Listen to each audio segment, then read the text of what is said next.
দক্ষিণ দিনাজপুরের medical college স্থাপনের দাবিতে রাজ্যের মুখ্যমন্ত্রীকে চিঠি দিলেন বিজেপির রাজ্য সভাপতি তথা বালুরঘাটের সাংসদ সুকান্ত মজুমদার। বালুরঘাট হাসপাতালকে মেডিকেল কলেজ করার দাবিতে ইতিমধ্যে বিভিন্ন স্তর থেকে দাবি উঠেছে। এর আগেও জেলায় মেডিকেল কলেজ স্থাপনের দাবিতে সুকান্ত মজুমদার মুখ্যমন্ত্রীকে চিঠি দিয়েছিলেন।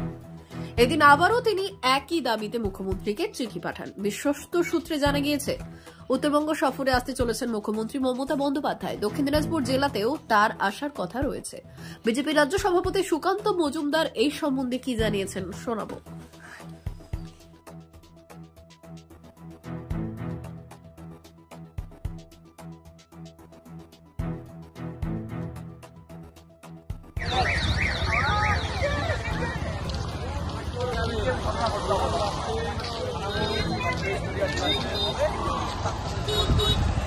মুখ্যমন্ত্রী জেলায় আসতে পারেন, তার আগে একটা চিঠি দিলেন, কি বিষয়টা? দেখুন, আমি মাননীয় মুখ্যমন্ত্রীকে চিঠি দিয়েছি যে আমাদের জেলায় আশেপাশে সব জেলায় মেডিকেল কলেজ আছে। এর আগেও আমি প্রথমে চিঠি দিয়েছিলাম, উনি তার কোনো প্রত্যুত্তরও দেননি, হ্যাঁ না কিছু বলেননি।